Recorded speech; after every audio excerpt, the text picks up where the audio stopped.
മലപ്പുറം കരുവാരക്കുണ്ടിലെ 14-കാരിയുടെ കൊലപാതകത്തിൽ കൂടുതൽ പേർക്ക് പങ്കുണ്ടോ എന്ന് അന്വേഷിക്കുന്നതായി മലപ്പുറം എസ്.പി. കൂടുതൽ സിസിടിവി ദൃശ്യങ്ങൾ പരിശോധിക്കും. നിലവിൽ അറസ്റ്റിലായ 16-കാരനെ കോഴിക്കോട് ചിൽഡ്രൻസ് ഹോമിലേക്ക് മാറ്റി. സംശയമാണ് കൊലപാതകത്തിലേക്ക് നയിച്ചതെന്ന് മലപ്പുറം എസ്.പി. ആർ വിശ്വനാഥ് പറഞ്ഞു. 18 വയസ്സിൽ താഴെയുള്ള ഒരു ആൺ സുഹൃത്താണ് ഈ കൃത്യം ചെയ്തതായിട്ട് നിലവിൽ മനസ്സിലായിട്ടുള്ളത്. അതിൻ്റെ കൺഫെഷനും മറ്റും അടിസ്ഥാനത്തിൽ കുട്ടിയുടെ മൃതശരീരം, മരണപ്പെട്ട പെൺകുട്ടിയുടെ മൃതശരീരം നമ്മൾ ഇന്നലെ റിക്കവർ ചെയ്തിരുന്നു. വണ്ടൂർ പോലീസ് സ്റ്റേഷൻ പരിധിയിലാണ് നടന്നത്.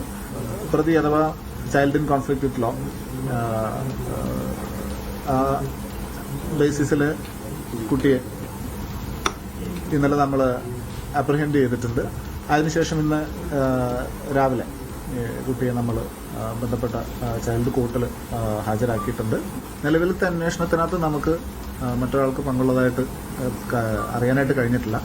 പക്ഷേ വിശദമായിട്ടുള്ള അന്വേഷണം, ഈ കുട്ടികളുടെ മൂവ്മെന്റ് വിവിധ ബസ്സുകളിലെല്ലാം കയറിയിട്ടാണ് ഈ പറഞ്ഞ കരുവാരക്കുണ്ട് സംശയമാണ് കൊലപാതകത്തിലേക്ക് നയിച്ചത് എന്നാണ് മലപ്പുറം എസ്.പി. പറയുന്നത്. ജംഷീർ കൊടിഞ്ഞി വിവരങ്ങൾ നൽകാൻ അയച്ചിരുന്നു. ജംഷീർ, ഒരു 16-കാരനാണ് ഇങ്ങനെ ഒരു കൃത്യം നടത്തിയിരിക്കുന്നത്, അതും സംശയത്തിന്റെ പേരിൽ. എന്താണ് നിലവിലെ അന്വേഷണത്തിൽ നിന്ന് പോലീസിന് മനസ്സിലായിരിക്കുന്നത്? ഈ ആളൊഴിഞ്ഞ പ്രദേശത്തേക്ക് പെൺകുട്ടിയെ കൊണ്ടുപോകാനൊക്കെ ആരുടെയെങ്കിലും സഹായം ഈ പ്രതിക്ക് ലഭിച്ചിട്ടുണ്ടോ?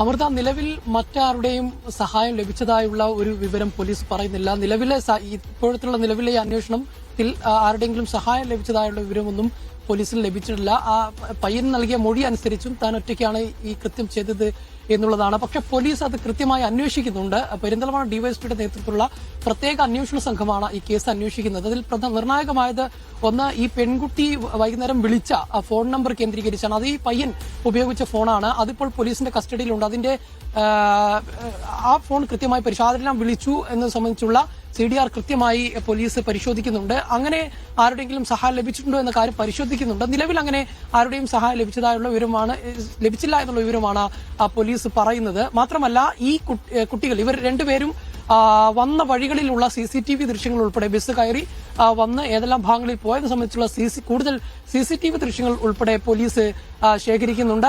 അതിനുശേഷം കൂടുതൽ അന്വേഷണങ്ങളിലേക്ക് പോകും. മാത്രമല്ല, ഈ ഇരു ആളുകളുടെയും, അതായത് ഈ മരണപ്പെട്ട കുട്ടിയുടെയും ഒപ്പം തന്നെ ഈ പ്രതിയായ 16-കാരന്റെയും കുടുംബങ്ങളുമായി കൂടുതൽ വിവരങ്ങൾ പോലീസ് ചോദിച്ചറിയുന്നുണ്ട് എന്നുള്ളതാണ്.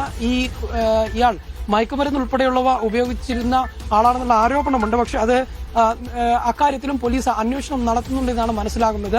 ഏതായാലും ഇതുമായി ബന്ധപ്പെട്ട് പോലീസ് പറയുന്നത്, ഈ ഭാഗത്തേക്ക് ഇവർ ഈ കുട്ടിയെ അനുനയിപ്പിച്ച് ഈ ഭാഗത്തേക്ക് കൊണ്ടുവന്നതാണ്. നേരത്തെ ഇവർ ഈ ഭാഗത്തേക്ക് വന്നിട്ടുണ്ടോ, ഈ സ്ഥലത്തെക്കുറിച്ച് നേരത്തെ അറിയുമോ, എങ്ങനെയാണ് ഈ വന്നതെന്ന കാര്യം അന്വേഷിക്കുന്നുണ്ട്. ഏതായാലും ഈ കുട്ടിയെ ഇങ്ങോട്ടേക്ക് കൊണ്ടുവന്നതിന് ശേഷം ആദ്യം യൂണിഫോം മാറ്റി മറ്റൊരു ഡ്രസ്സായിരുന്നു ഇട്ടിരുന്നത്.